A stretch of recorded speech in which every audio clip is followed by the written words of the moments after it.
Right, hello ESA, I'm RaggedDan, and this is Totally Accurate Battle Simulator, as Corey said, thank you.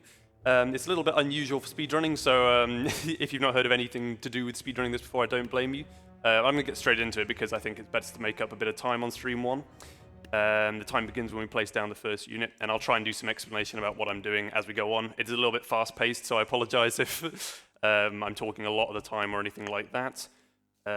3, 2, 1, go.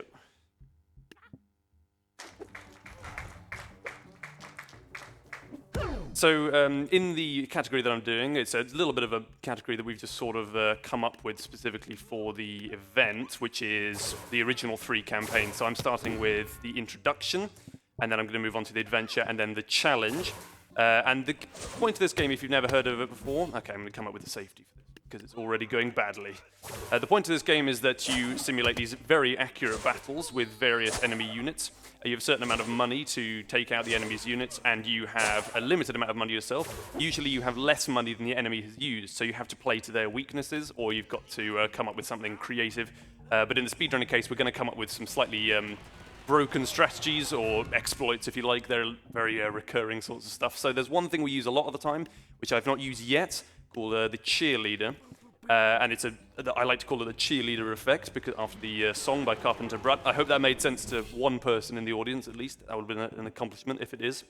And what the cheerleader does, if I can explain when it comes up, is essentially it just increases the speed at which a unit attacks. It'll make more sense when it comes up. And I'm sorry about the tutorial, by the way. That is not anything I can get rid of. It's actually not a perfect time to be running the game in some ways because, sorry, I've got some health bars that aren't on. I don't know why this has happened. It's because I haven't set it up properly. Oh well, I'm so sorry. Let's get back into this. Basically, this isn't an opportune time to actually do this in terms of speedrunning because there are a couple of bugs in the game at the moment that make it less consistent, or some of the units don't work properly. It's very confusing. Oh, I meant to control one of these guys in this level. Apologies. Basically, I have to memorize a specific strategy for all of these levels. And one of the problems with the game at the moment is there's a unit that doesn't work properly. I'll mention that when we get back onto it again. And here's the first use of the cheerleader, the first proper use of the cheerleader. What we need to do is spawn in a unit that has sort of a powerful attack. Whoa, I've placed the wrong thing. This is going so poorly. Oh my god. Right, secret and cheerleader, as you can see here. And then we just place down this bomb cannon. Place down too many. Like this. There we go. I shouldn't have any more problems like that. I'm just getting used to the hardware, I guess, if you like. And what the cheerleader does is increase the speed of the unit, as I've said. But the reason it's brilliant for speedrunning is because it stacks indefinitely. So we can use as many cheerleaders as we can possibly afford with one attacking unit. And then we can just use that for the entire duration of the run. And yeah, it's brilliant. We can use lots of cheerleaders particularly with the bomb cannon that I'm using at the moment, as you can see here. Yeah, bomb cannon, very frequent use of this. I should be underestimating this. I wouldn't imagine there'd be any problems with it, although there are a couple of levels like this that are very RNG based. We didn't used to even allow people to use this first person mode in this game, but we now do, which is much better for RNG, because obviously we can control the units and actually have an impact on what they're doing and what's going on. The point of this game is it's a sort of goofy simulator game, so it's not really, first of all, it's not meant for speedrunning. Second of all, it's not really meant to be consistent either. In fact, if you place down the same configuration of units, then they won't do exactly the same thing if you simulate it again. So it's difficult in terms of consistency, definitely. But we've got a few strategies that just make it a lot easier, like the bomb cannon, for example. And this is a level that we would normally use something a bit different on. It's called the Tempest Lich, and it spawns in a thundercloud, but that's not working at the moment, so I thought we would use this unit called the Dragon instead. What this does is it sprays a lot of fire, as you can see, and it jumps around wildly. So hopefully it does kill this last character. Oh no, there's one in this alley as well. Yeah, they've gone absolutely haywire. Let's try it again. And there's nothing I can do to affect levels like this. I just have to hope that it works out. So in terms of speedrunning, it's not brilliant. But it isn't. It could be a lot worse, basically. There are some levels that used to be so much less consistent. And you can see there, I didn't change anything, but it simulated completely differently. So there's a lot to be said for placing a unit in a specific way to make it more consistent. That was very good. Yeah. Oh, I should say there's a Kirby plush behind me because there's a runner called CGF that wasn't able to travel to Sweden. Amazing girl. Very, very good at running the game nowadays, and one of the only few people who does still run it, to be honest. But yeah, I thought I'd bring the Prush along to represent her.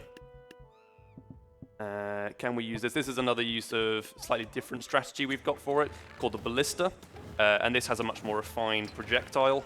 That the idea of this is that it takes out units that have got a lot of health, instead of units that have, or instead of a large group of units. Coming towards the end of the introduction, which is a little bit of it's a roller coaster in terms of, I don't know, it's in terms of, you got lots of different strategies you've got to use at different times, and then we also have the challenge a bit later on, which is kind of like that, but it should be fairly consistent. I think a Ballista might have been better to use on this one as well.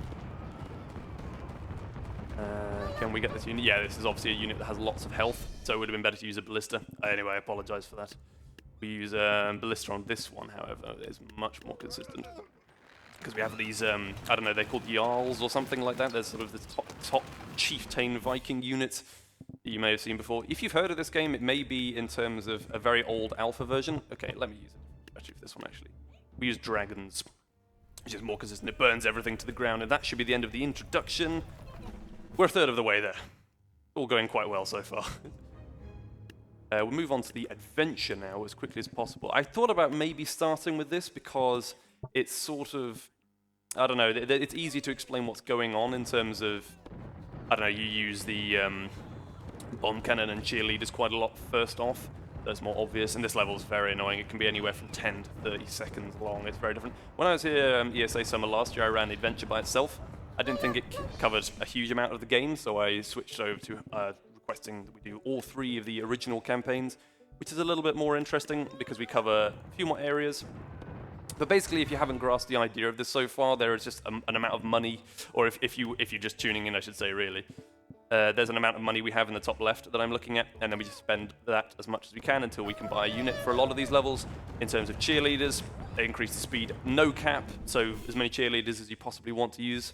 And then we occasionally have levels like this that are called destinations, where we either fight 1 or 2 of a particular unit, and that's generally you have exactly as much money to buy an exact copy of what they've done. But because that's really inconsistent, sometimes we can buy something better. This is so silly, I apologize. Occasionally that can go very wrong, as I'm glad that that's worked out quite well. We've got it pretty quickly. The load times are also very good on ESA's computer, so I thank ESA for that very much, and any sponsors involved in that. Do we still use the bomb cannon here? No, we use a different unit here called the Devout Gauntlet. I think it's the only time we use this, but we have no money at all. We have to get to the end of this level and then push these units off the cliff. This level is just a type of, it introduces you to the mechanics, I guess. This unit just runs away from you, so all of them will run into the wall, so there's nothing I can do really to increase the speed of that. This unit is the cheapest one that gets over there quickly. If you like, that's the only effect we can have on that level. We can just get over there a little bit more quickly. And a lot of them are like that, I'm afraid. You just got to play to the unit's weaknesses, which I guess is the point of the game anyway. I suppose we're doing around about 115 levels in total. It sounds like a lot, but some of them are really short. So we haven't exactly enough money for a clubber on this one. Can we get them down here? I'm missing constantly. There's nothing I can do about this. I just have to hope that he doesn't kill me. We'll try it again. See if we can get him. He's fallen off. Nope. Still very inconsistent hits. There we go. So all of the destination levels are a little bit like that. There's only a few of them, a few of the later ones that I can actually get a different unit for. I suppose I better shout out at some point in this run, better early than never, I suppose, in this case. There's a guy called Easy Speezy you might have heard of on YouTube. Makes lots of variety content on speedrunning. He made a video about Totally Accurate Battle. Maybe a couple of videos about Totally Accurate Battle Simulator. I just killed all my cheerleaders, can you believe it? We're going to have to go far away from the halflings. He made a lot of he makes a lot of speedrunning content on slightly sillier speedruns or speedruns that are just a little bit different from the normal. And Totally Accurate Battle Simulator was one of them. That was really cool because it grew the community like tenfold overnight. Has that defeated us? It has. I blew up my own cannon before I blew all of them up. Okay, it's fine. This time I will actually not kill the cheerleaders accidentally with my own bombs. There's not a setting for friendly fire in this or anything like that. That would be far too easy. So we just have to move around. Okay, I've blown my cannon up again. Does happen sometimes. Whoop. There we go. We're gonna play this really safe now. Don't worry. And yeah, there are a lot of levels that end up later on with slightly more complicated battles. This one is a very simple one where unfortunately we are just mowing down halflings. No prizes for guessing what that's a reference to, the Lord of the Rings universe for stuff. There isn't an incentive for this game this time. I did have one last time, but there are a couple of cool incentives coming up, like the Duolingo incentive, where they will do Klingon, apparently, I'm told, which sounds really exciting. That's a couple of runs after this as well. And then in a moment, there will be time for a donation. I'm just going to finish the next couple of strategies. This one is another good old bomb cannon. Just got to get a few here, get to the next destination. Is this another destination now? Yes, it is. We've got to use a farmer. This is another farmer. Sometimes he does die by falling off, occasionally. Oh, the AI is... The thing about one-on-one fights, the AI is just better than the player could ever really be at it. I don't know why. It's very strange, but it's just the way it works. I think we can use the ballista here as well. It's a lot more efficient for taking out these sort of high health units, but only if I've got decent... only if I've got... I don't know exactly what I mean, like if I can move the mouse around precisely enough. This is an extremely quick level. We have to use a lot of these barrel rollers. I used it on the very first level of the run. They sort of just blow up immediately upon impact with an enemy, and if you put them like that, directly in front of them, it'll be fine. This is another quick one.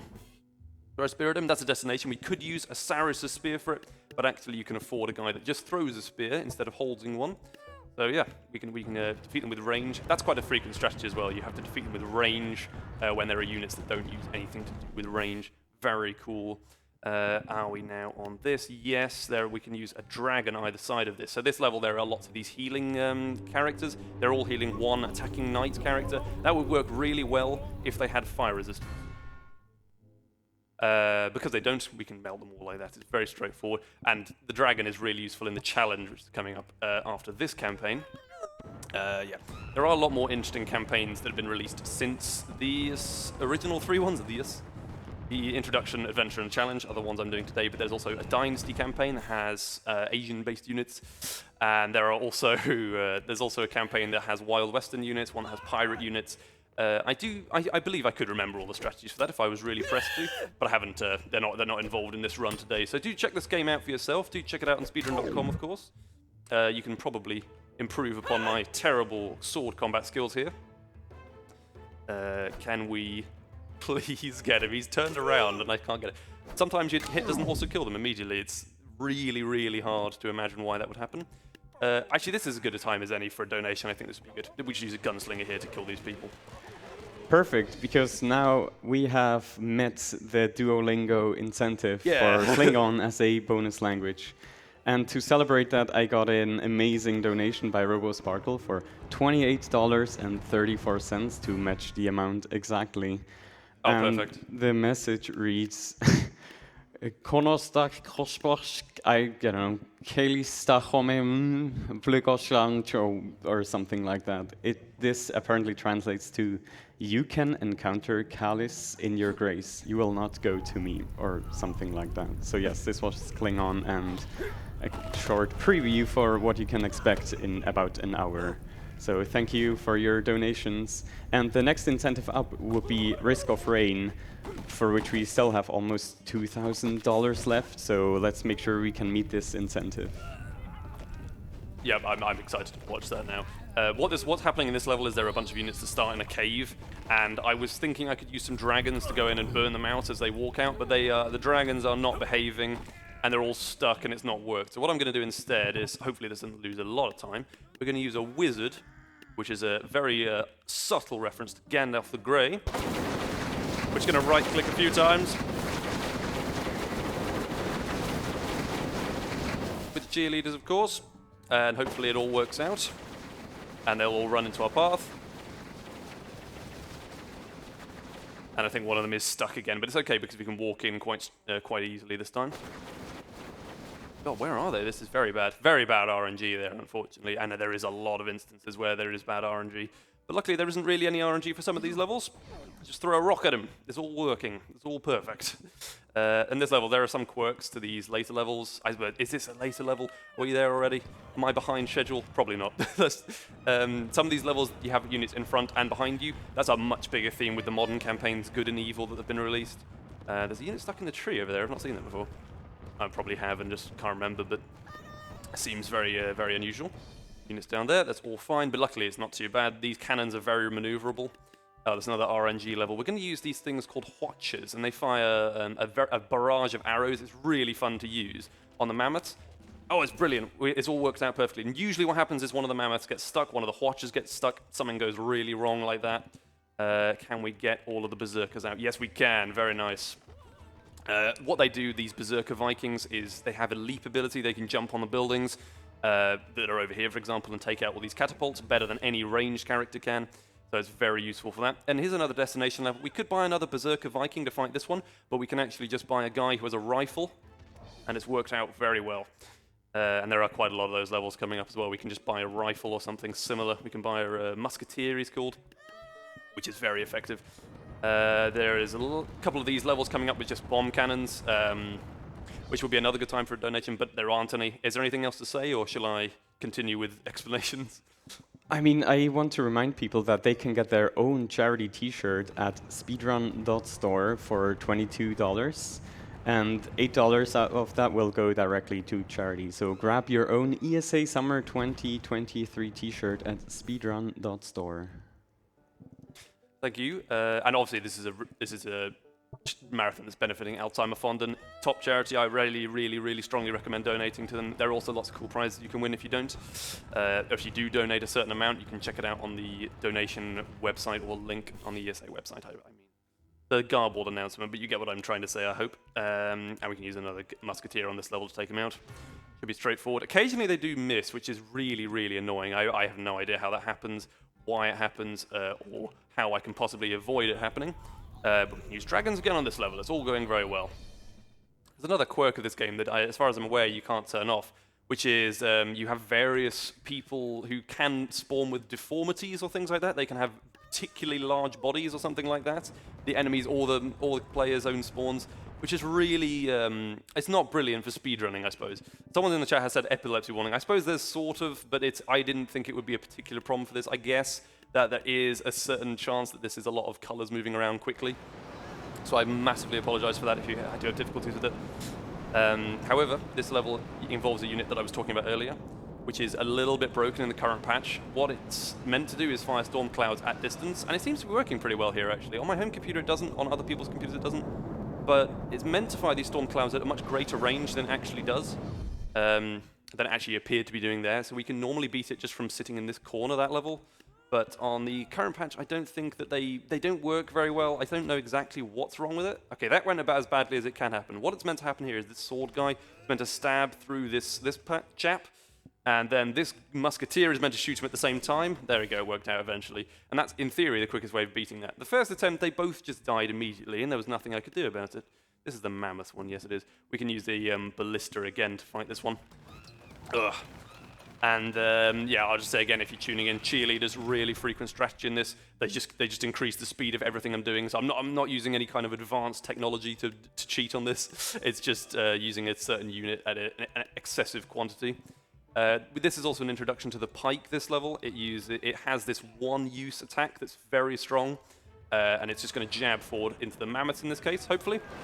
And it's particularly useful for killing big units that we'll see later on as well in destinations. There's probably another wheelbarrow somewhere. There we go. And the point of the Tempest Lich is that it's meant to fire out these storm clouds that get them eventually at some point. Are we meant to use barrel rollers for this one? No, I feel like maybe we could use barrel rollers for that. But we're going to use... Sorry if my memory is not amazing for some of this, because a lot of levels are very similar. Despite all of my practice for this, I still forget during run attempts and stuff like that. This level's a little bit more confusing for a destination. We're going to use 5 of these guys called Cavaliers. Are they called Cavaliers? No, that's not what they're called, ignore me. They're just called fencers, or so. They've got fencing swords. And they can jab forwards and then get back very quickly, which is useful. It worked out very well there. Sometimes it doesn't work so well. Oh yeah, if you're aware of the potion seller meme, then this level is just full of potion sellers. Luckily they do die to the bomb cannon, but occasionally what happens is the potion sellers get forward to you quickly, and they just fire out. Okay, their potions essentially confuse your units. It becomes much harder to control, and they start going in different directions, and it's very weird. And it's very, very annoying to watch unfold. Luckily, if you're quick enough, you can avoid it completely. That guy should definitely be dead. That level is just a line of berserkers. We're meant to use the Tempest Lich, but it's not working so well. So I've decided to ignore that strategy. for that level. We can use a ballista again. These are, what are we fighting here? Minotaurs. And the Minotaurs are, they have a lunging forward attack, but if you get them quickly enough, then it's all fine. Oh, if you remember what I was talking about to do with the pikes, this is a good level to show that off. That guy's meant to have a lot of health, but they all jab forwards at an incredible, I don't know, they just all jab forward at the same time. He loses all of his health, and we can leave the level there. It's pretty straightforward. Yep, there's another bomb cannon level, more Valkyries and stuff like that. I guess I should shout out other various people from the community. I guess, obviously I should. There are awesome people who speedrun this game, despite how difficult and frustrating it has been in the past. Particularly just with, we used to disallow things arbitrarily, like the cheerleaders were disallowed at one point just because we thought that would be too unfair of a strategy. We thought it would dominate the game, and to be fair, it does, but it also makes it a lot more consistent to actually run it and get decent times. So it's a bit of a trade-off. If you want to do that, then that's obviously much more useful. We recently created some categories. Sorry, this guy is terrible. We recently created some categories to allow this thing called the Bug DLC, which is, it's self-explanatory. It's just a DLC that adds in a bunch of sort of cheats or console commands, if you like, but in very simple form. And one of the things it allows you to do is just spawn in arrows that explode on the enemies before anything's even happened. And we thought it would be quite a fun idea to have some categories for them. It's been requested a lot of times. So we implemented some, and then it's been discovered by a runner I can't remember the name of, which is really going to annoy me. I'm so sorry I can't remember the name. I think they're called Indo something. Indo person, I don't know. You have to check out the leaderboard for this.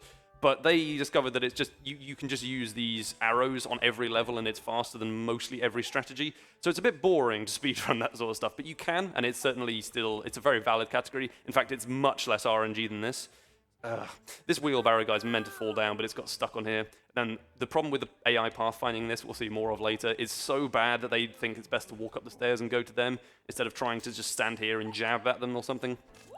We have quite an interactive free cam with this as well, which is fun. We can look at all the battles in pretty good detail.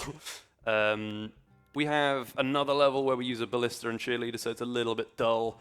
But the challenge campaign is a little bit different to that, except for the last run of levels, which is really, like, it just uses bomb cannon after bomb cannon after bomb cannon. And it does get dull for that reason alone, that it's just one strategy. But if I'm going underestimate, certainly, by a couple of minutes, I'll do something quite fun for the last level. In a whole game, in a whole run, I should say, not the whole game. Come on, there's only 3 guys there. I'll do an interesting strategy that's a little bit different, that does work out pretty well. It involves using a tank, so stick around for that if you're interested in seeing a tank in this game. Let me see if we can do this again. The dragons are really, really wildly inconsistent. It's very frustrating, but they should be able to get these guys this time. They're all in the correct positions. Yes, it's gone very well. And that level we used to also use a Tempest Lich, but again, not working super well in the current patch. In terms of other runners that I want to thank for this, there's Almond Cookie, there is Growing Gravity, the other 2 mod people for the speedrun.com. They are, they have in the past been particularly experienced runners of this. They haven't done too much in a while, but they're still knocking around in the community. They're really cool people. They're very committed to helping out. Okay, I want to say something as well. That, I've never ever seen that in practice. Why on earth did they miss? I have no explanation at all for this. It just sometimes happens. Also, this level's pretty cool for wanton destruction, I guess, even though it's just a bomb cannon. We can just fire loads of these ships in the distance. It's pretty fantastic. And yes, cheerleaders do affect reload time. It's pretty cool, and it stacks indefinitely, so as much money as you have, you can just add loads and loads of cheerleaders in. It's really, really effective for this. We used to have them banned, as I just said, but it's so much more, it's more fun, and it's also more consistent to actually get good times in this. See if we can get you down. Yes, indeed. Right, very good. We've got a Minotaur here. We're going to use Watcher for this, which I'm going to control. Yep, there we go. And you fire the arrows at a certain time. His charge completely fails there because he has to use it to get off the building, which is rather enjoyable because we can just fire at him with the Watcher and it's brilliant. Very effective.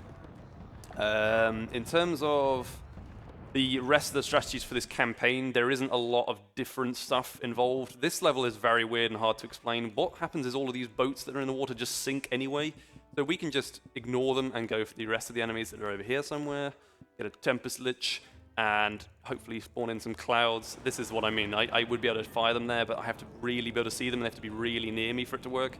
Not sure why. Apparently Landfall, who made this game, are aware of it and are not prioritizing the fix because they're working on a console update. I think it's just a console release for the PlayStation. That'll be really cool. The catapult here has been very bad. It's going to be executed by firing squad, which is very effective. We could use another catapult there, obviously. This level is almost comical in the amount of money they've given us to fight this mammoth and these scarecrows. We're just going to get this. I don't even know what you would have. This feels like it might be banned by the Geneva Convention. Just send one of these into any kind of conflict. I think we'll be fine. That one's gone off the edge. It might die in the void. Yep, there we go. Sometimes they don't die in the void, and it's very odd, and I don't understand why. That might have just happened a long time ago, and I'm not remembering very well. But it's pretty good. In terms of time, I'm actually not doing too well. Let's see if we can just rocket through some of these other levels, and I'll get to the more interesting stuff later on. Pikes, let's go. Hopefully this works out. Yeah, we're all good for that. And okay, we're coming into the last couple of levels. This level's a little bit weird. We have three total knights. We have 100 monies, so we can only afford to buy one. So our options are either to kill them or just hope that it works out by putting him sort of somewhere else. There is a proper strategy for this that you're meant to use for consistency. I was very lucky there, which I'm not going to have. I don't think I'm going to have the time to show off, so I won't go back to it. But we're coming into the end of the adventure campaign. There's this level and one more, and then we'll move on to the challenge. I have to race through that, seriously. I put in an estimate for this that I think I can just about do. Certainly in a marathon, I can do it casually pretty easily. It's all right. Or casually, I suppose I can do it in practice pretty easily. But last time I was pretty well under. Anyway, end of the adventure. We're 2/3 of the way there. Or not 2/3, but I suppose we're well over 2/3, like 3/4 really. But we've done the adventure, we've done the introduction. So now it's just the challenge left. I said it would be more interesting and diverse. And actually, we started off with a bomb cannon, so I'm not really living up to the case so far, but we should be fine. Let's just see if we can take out these guys. We've done that very effectively. We're going to use a little bit of a weird strategy for this one. You're obviously familiar with these maps by now. We've got this one with the buildings, which is particularly bad for consistency because the units pathfinding is so weird. They just sort of walk wherever they feel like. Okay, what is meant to happen, these gunslingers go over the buildings, they take out the units in a certain way, and then hopefully they all die in the first volley. That's happened there, very good. And that would have been very slightly slower, I think, if I just let them do another volley. Obviously, their stuff does recharge, but it's not very well. It takes ages for the gunslingers' volleys to recharge, about 12 seconds, which in terms of this, that really does add up. This level is one of the most inconsistent and annoying levels in the whole challenge campaign. I don't really run this anymore because of the inconsistency with some of this stuff. This dragon's just curling around. I don't know what's going on. Gunslinger's waiting to have another volley left. Should die. There we go. Very good. What happens if the people holding up the dragon puppet actually get killed is they just start trying to punch the units. They just go out and they're very weak, but it actually can save the level. Definitely not the end of the world if that happens. Oh, that dragon's been killed. That's very annoying, but it should be fine. We've got the other one. That's unusual as well. Very unusual for that to happen. I believe what on this one we use is a very odd but straightforward sounding idea, which use these riflemen in a triangle, inverted, so that the guys at the back come up later, and then they take out the guys, and they don't all volley at the same time and miss everything. What we're going to use here is, again, it's inconsistent. We're going to use a barrel roller. They explode on impact, as I've shown you in the introduction, and partly in the adventure campaign.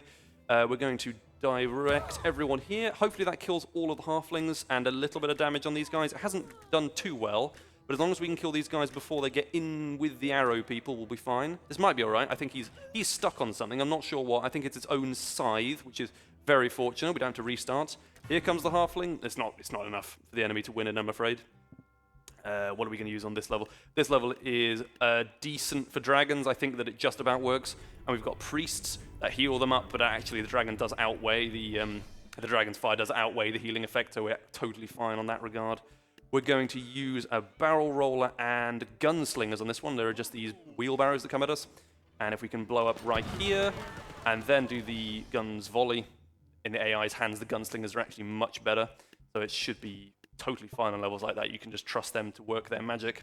This level, one mammoth does die to one watcher, so we can always beat them, despite the fact the mammoth costs a lot more. It's really useful to have that.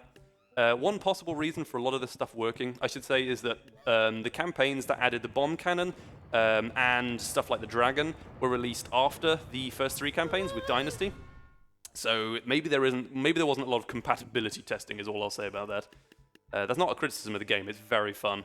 Very, very fun casually. You can make your own levels. You can make your own units in this as well. There's an entire workshop for it. It's very enjoyable casually. And for speedrunning, I think it actually holds a lot of merits. That's why I've stuck with it for so many years. I've had a go at this since the alpha, but as I was saying ages ago in the run, you may have heard of this game because of the alpha mode, where you had a little grid, which was all you really had available. Whoops, I didn't have enough money for it there. We just deleted cheerleader. You may have seen this with, you have a grid set up, it's just a grey box, and then you place the units with little white lights. If you know what I mean, then this will make a lot of sense, but if you don't, then it's probably just gibberish. We've got to use dragons here. They essentially just breathe fire into the cave, and there's no way the guys in the cave can get stuck this time, so it's all right. And a lot of the later levels in the challenge, like the last levels, are just the bomb cannon over and over again with cheerleaders, as I said earlier on. So that'll be a brilliant time for any final messages and stuff, and just thanking different people from the community. That's in a few minutes. And we will probably be fine there. What we're going to use here is berserkers, which they'll get in and distract everyone, whilst the dragon comes in from behind and burns everyone. And this is a little bit frequent in some of the other campaigns. We use some kind of unit called the Shadow Walker. Now that's better than the berserker in some ways for just distracting them, because it teleports rather than jumping, which means we can actually we'll use the Shadow Walker here actually. What it does is it teleports directly, so we can see him behind there. I imagine that you can't see anything I'm pointing to on the screen, but hey. I'll say again, in case you're tuning in, there's a Kirby plush back there somewhere because of CGF, another brilliant runner. I say another brilliant runner like I'm a good runner of this game, but I'm actually cutting it really fine. So there's an enormous chain of bomb cannon levels, so this would be an excellent time for any donations if the reader is available to do so. Perfect. We've got a $50 donation by Bangosh FM. I'm not sure if I pronounced that correctly. There is no comment on it, but thank you so much for your donation. And this is also a good time to mention that if we hit the next milestone of $20,000 by about 5 p.m. today, we'll get another game show, as we've seen yesterday, hosted by Big John and with the contestants Huts and Polster. So let's get those donations in to match that milestone. I remember last ESA there was a brilliant game showcase donation, which was Smarty's Meltdown. I don't know if people will have seen that, but it was highlight the last time I was here. Absolutely brilliant. It's worth donating for bonus games. I would have to implore you to do so. This is another bomb cannon level. Obviously, we just use it like that. Some of these you have to go quite far back for it to be consistent. Now, this is the last level that isn't a bomb cannon, to be honest. I think what we do here, the most consistent thing I've come up with, and it's not brilliant, is we send in these Shadow Walkers that teleport all the way behind. They take out the artillery, and then all of these guys with the Saracens get distracted by them, and then the dragon comes and burns them. And that's pretty good. It's a little bit slow, and this is the sort of thing that really bothers me. I don't know if it bothers any of the other runners about that, but I just think, oh god, this could be more optimized. And if you do want to join this community and get involved with coming up with strategies for these levels, please do, because this is one of those games that will never be as good as like the TAS will never be perfect.